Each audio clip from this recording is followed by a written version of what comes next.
Phillips with Junior Achievement of New Jersey, where we prepare students to succeed in the global economy. Hi, and I'm Bellaria Jimenez. I am president of MassMutual Tri-State in New Jersey. And I'm John Middleton. I'm the owner and managing member of Brighton Financial Planning in Flemington, New Jersey. Bellaria and John, I want to thank you for taking the time to shoot this quick fireside chat with me for our students here in New Jersey. Bellaria, to start, would you mind describing your job story, meaning any job you've had in the past and how that led to you being a financial planner now with MassMutual? Yes, absolutely. And it's so nice to be here. And I will say that, when I first started in high school looking at my career, I just wanted to get a job. And I was just really eager to be able to make at least $8 an hour. That was my goal. So I started working as a receptionist right after school. I would get on the bus and, go. I was living in northern New Jersey. So to me, I was just so excited to be able to have a job that was paying $8 an hour. And it was really exciting to me. But I never imagined when I thought at that moment about working that I would be in the role that I am today. So I really think it's exciting when you're in school and you start kind of thinking about the future. Don't limit your mind to what you can become. Just always just one step at a time, but don't give yourself the opportunity to think that you can't dream big. Nice, thank you for sharing that. And John? Yeah, I think my story is very similar. If I go all the way back, the very first job I had was as a paper boy, which is something most people, high school kids and younger today, probably have no concept of. Riding my bike with a sack on my shoulder, delivering what was then the Courier News. I don't even know if it still exists, but going up, that was in middle school. So going from middle school, high school, worked in a gas station, worked in a shoe store. I've worked in restaurants. I've done everything in a restaurant you can do, except work at the front, as a host in a restaurant. And that took me all the way through college. So the point of that is whatever you're doing now in high school, it doesn't necessarily mean that's where you're going to end up as you progress. That's the field you're going to end up in. I took a pretty wild route to get to where I am today. And maybe I'm deviating a little bit in going into that. But I started out working for Merrill Lynch right out of college in an internal job. Went from Merrill Lynch to the Chubb Corporation, still in financial services, but entirely in insurance and actually in operations as an operations supervisor.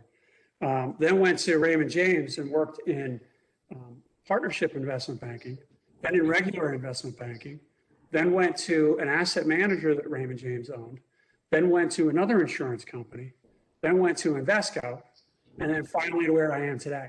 So even as you start out in your career, that doesn't mean it's going to be where you end up in terms of your field. And we can come back to that, but I think there's something to that kind of circuitous route that I took. Nice, thank you guys both for sharing that. Sounds like two unlikely paths ending up in, places of great success and doing things that you guys love. And can you guys explain how your education might have maybe changed that path a little bit, or if you were interested in finance and financial planning when you went into school, or it was something that you kind of just found yourself taking part in? Sure. I guess I'll start. When I graduated high school, I was an honor student and definitely very likely candidate to go to college, but I didn't really have any mentors or anyone to really guide me. I didn't go to college right away. I actually went right into the workforce. And since I had already been working as a receptionist, that was my first job, I went back in and started working as a receptionist. And I remember, just being able to have my 9-to-5 job. I thought it was great. I wasn't really understanding about income and how much money really, purchasing power, what you can buy with a certain amount of money. And I was working for a woman at the time. And it was the first time I ever saw a woman in a leadership role. So that was really impressive. And then to be able to see her in this field where it was a very male-dominated industry. At the time, it was an import-export company. I really, for the first time, realized that maybe I have other choices and career paths and I don't have to be a receptionist. And not that there's anything wrong with that role, it's just that I probably had so much more opportunity at that young age to explore. So she started talking to me about college and asking me, why aren't you in school? And it was the first time that someone actually sat with me and tried to explain to me the importance of being able to get an education and the different opportunities that it could really open for me. And that's when I decided that following September that I was going to enroll in a community school.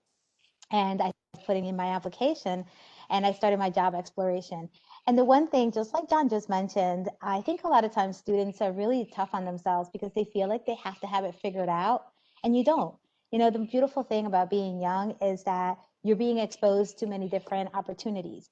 It's being able to be open enough to say, let me try these different things. And I love hearing John's story about all the different job paths that he took to get to where he is today, because it's not a straight line. And, you know, I did the same thing. I started and I was going to go to 2-year college. And my first thing was, oh, I think I like hospitality. I want to work in an airline. So I started looking at that opportunity. I had a friend that worked in the airline. So I got a job offer before even having a college education. And I realized that maybe 2-year college was limiting myself. So I explored a 4-year university, and that started my career path into looking at, you know, a different way of looking at education. And that's where, you know, the first 2 years, I didn't have a declared major. I was just kind of looking and saying, what can I get, you know, what can I explore? And the more and more that I started trying out different courses, I realized that business was the career field that I really enjoyed and loved. So I really feel that a lot of times there's so much pressure on, you know, young students to say, hey, so what do you want to be when you grow up? What are you going to study? What's your major? You don't even sometimes realize your major until you're already in school. So. Yeah, very, very true. I started out, I kind of knew in high school that I wanted to do something related to finance. But you know, to Belle's point, when you go into college, or even if you take a gap between college, you don't really know what the industry has to offer, and you don't know what college has to offer. So I started out, and as a freshman in college at the time, I went to Rutgers University in New Brunswick, and at the time, if you had to declare as an economics major. They didn't have a business school at that time, and they used to use the micro and macroeconomics classes that you took as a freshman as a way to weed out people who weren't serious. And it successfully weeded me out. And then I switched to becoming a pre-law major and ended up graduating with a degree in political science, major in poli-sci, minor in sociology, and a certificate in criminology. Thought I was going to go to law school. And then I realized that law school meant 3 more years in college, 3 more years of school. And I decided I didn't want to do that. I wanted to go to work. So yeah, I ended up going to work for Merrill Lynch over in Somerset, just down the street from Rutgers. Ended up, as I said, I went down to Florida and went back to school to get a master's degree at night. So I earned my MBA in finance because I finally figured out that's what I wanted to do. But I did it at night while working full time because I couldn't at that point, at 24, 25 years old, I couldn't afford to go back to school full time, paying for it myself. So I worked my way through school. Again, not your typical, what kids make here, where you got to go to the Ivy League school, and then you got to go from the Ivy League school to the Ivy League MBA in order to get the job on Wall Street. It doesn't have to work that way. And I think, Belle's story and mine are similar in that that's not the way we did it. And both have done very well with where we've ended up in the chosen careers we've taken. Yeah, and that's a great point, John. I want to add one more thing to that, because John brings up a really good point. I think a lot of times, especially when you're young, and if you don't have mentors, like in my case, and you start by yourself kind of following a dream, it's very easy sometimes to get disillusioned because you think you don't have the right upbringing, the right context, the right, socioeconomic class. So I also started in a city college. I went to New Jersey City University, which at the time was called Jersey City State. Mm-hmm. And I was working just like John full time to be able to make ends meet. And I remember that when I started realizing that I loved the field of finance, part of it is because I wanted to learn about managing my own money. And I thought it was very interesting to do that. But when I approached one of the professors that was teaching the topic, he basically discouraged me from it. He's like, oh, you wouldn't be successful in this business.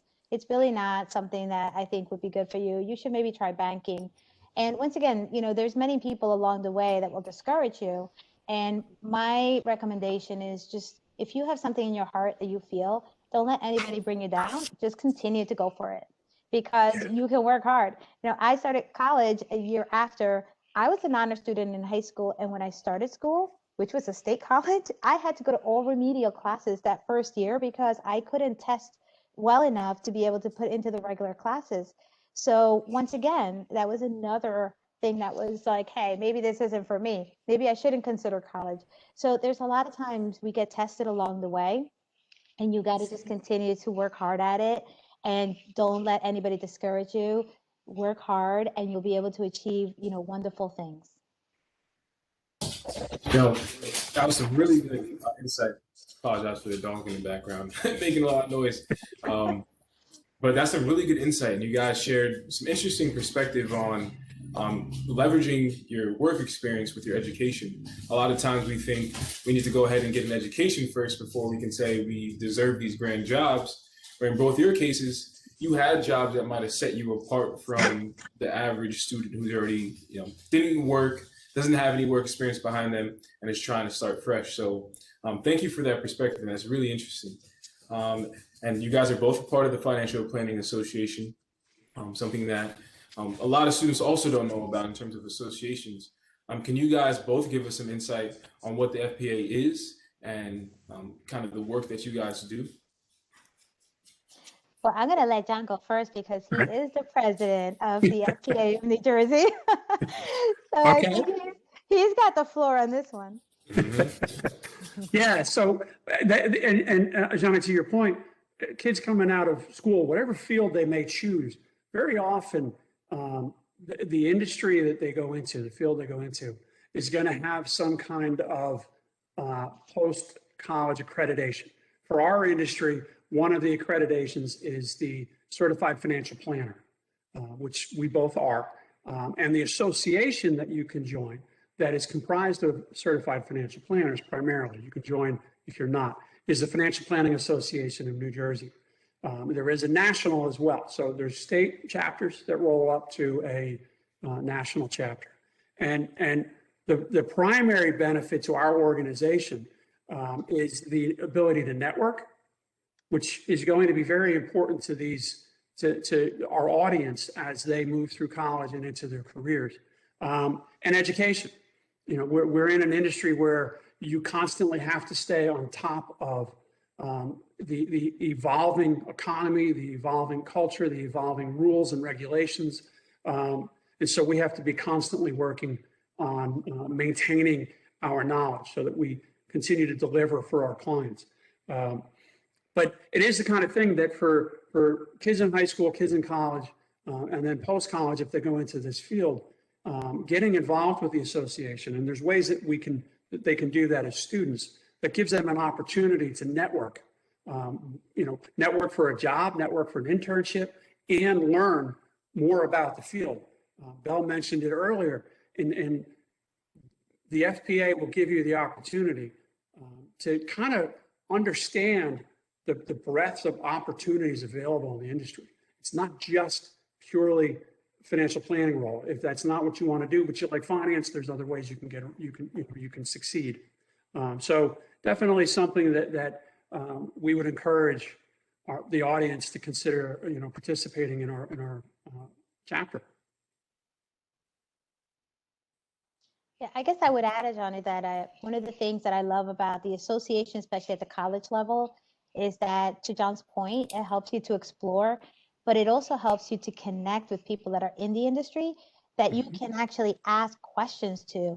I know many of my friends that at the time they chose careers that they didn't quite understand what they were getting into. And once they started doing the career, they realized that they really didn't like it, but they were so far in that now they had to really commit to being in the field. So it really allows you to get a great understanding of what's required, what should you continue to do.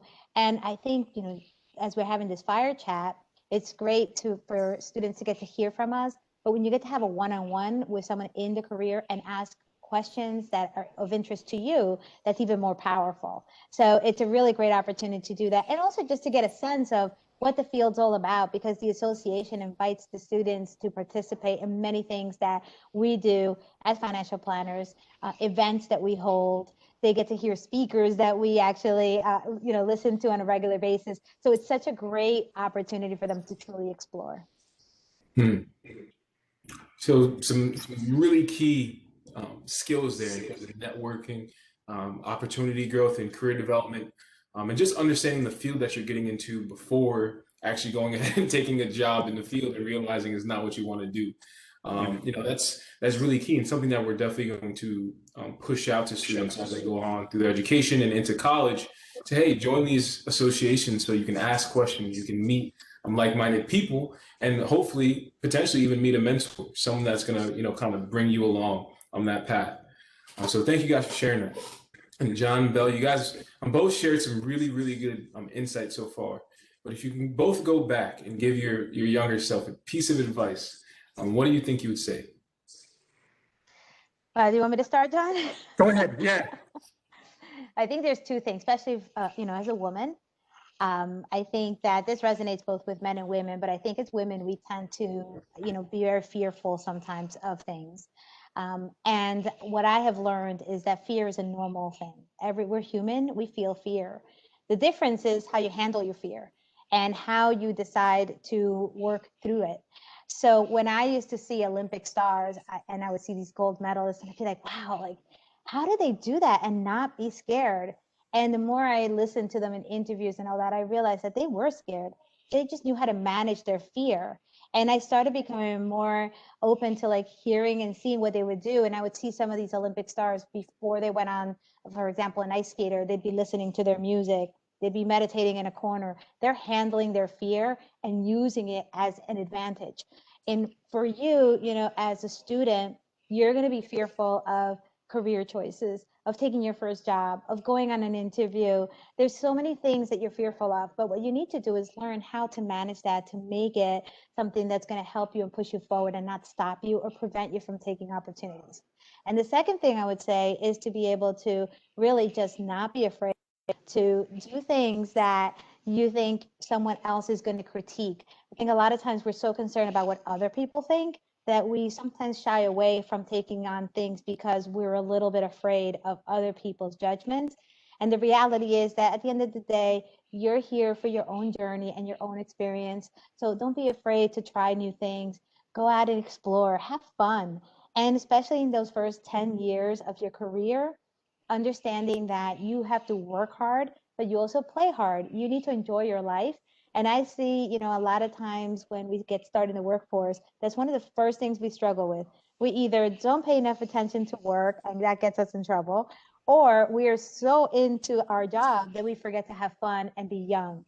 And everyone will tell you that time goes by super fast. Before you know it, a blink of an eye, you're talking about retirement. Yeah. So it's really important that you know how to balance life, that you're able to enjoy things. And every day you look at it as an opportunity to grow and learn. Yeah, that's spot on. I would say it's essentially the same conversation. It's easy as you start your journey, high school into college and into the workforce, to be intimidated by the people that you're in school with, that you're working with, that might be a little older, a little ahead of you in that track, whether it's high school, college, or in your career. And it's easy to, get down on yourself that you don't have the education, you don't have the background, you're not as smart as whoever is in the room with you. And you gotta resist that temptation to give into that as you move forward. You're going to find that there's a saying that I've used, two sayings. One is, if you just get out of bed in the morning, you beat 50% of your peers, your age group. If you give maximum effort every day, you're beating another 25%. So you're already in the top 25% by getting out of bed and working hard, whatever you choose to do. And the other thing is be persistent. There's an old quote by President Calvin Coolidge. on how valuable persistence is to your life and to your career. You know, that makes a huge difference as you move forward, that you just continue to persist and continue to strive for that next thing you want to accomplish, and fight off those impulses that, you know, can be defeatist. I just saw a cartoon the other day, and it was a cartoon showing two people digging at different angles to a treasure. And, you know, one person, to Bell's point about a mentor, one person had someone standing behind them saying, keep digging. And the other person digging had someone behind them saying, it's time to quit. And both of them were, you know, that far away from achieving the goal. So, you know, keep digging because you will get there. And you know, to Bell's later point, yeah, you only get to do this once. So that may sound, you know, kind of morbid, but you only get to do it once. So enjoy yourself. If you're not in the field that you like, if you don't really like what you do, change it. You don't have to stay there. Find it, you know, maybe you need to be careful about it and, you know, patient, but find a way to make a change and change it for yourself. You know, there's a psychology term on internal and external locus of control. Those that have an internal locus of control believe always that they have the ability to change their circumstances. They're not at the mercy of, you know, the broader world. And the external locus of control believes that. Try to have that internal locus that you drive your destiny, wherever that is. And don't worry about whether you're, you know, not the smartest in the room. I never am. If you're not the most educated in the room, I never am. You know, just continue to strive to do the best you can, and you'll get there. And you know, I was going to say that John inspired me. But I will say, I love it. One thing that I think both of us being in the field of financial services, we probably get asked very often, okay, so what should I invest in? What's the hottest thing? What's the next thing? So I do have one piece of advice for everyone, and it goes along with what John said. The only and the best investment that you can ever make is an investment on yourself and your education. Yeah. That is the one thing you can control. And my piece of advice is, and a mentor of mine told me this a long time ago, and it is so true. If you're going to invest your money anywhere, you invest it on yourself. And I thought when I graduated college, so that was it. I threw my books away and I said, I never want to see a book again. But that is the worst thing you can do. You have to commit yourself to your professional development year after year. And the mentor said to me, he's like, you should be investing 10% of your income every year on your self-development. So if you're making $100,000, that means you're spending $10,000 on yourself every year to improve yourself. And that is the best investment you can make, because every little bit, just like John said, don't ever try to compare yourself to someone else, because there'll always be someone smarter than you. There'll always be someone that looks like they have, you know, a better opportunity, but you will catch up to anybody by just investing in yourself every single day, reading, getting better and better and better. And that's how they say that the hare won over the tortoise, right? I mean, the tortoise went over the hare. Yeah. Because although the rabbit was really fast, it was the tortoise that actually just was consistent and continued moving on. So to John's story, you just have to be persistent and continue moving forward, and you're going to win the race. Yep. Some really, really powerful sentiments there. You know, work hard, but don't forget to play hard. Just as hard as you work, remind yourself to, you know, take some time for yourself and relax. Manage your fears, because fear will hold you back and stop you from doing a lot of things that you don't even know if you're capable of, right? Be persistent. Find that control within yourself, the things that you can control, and invest in it.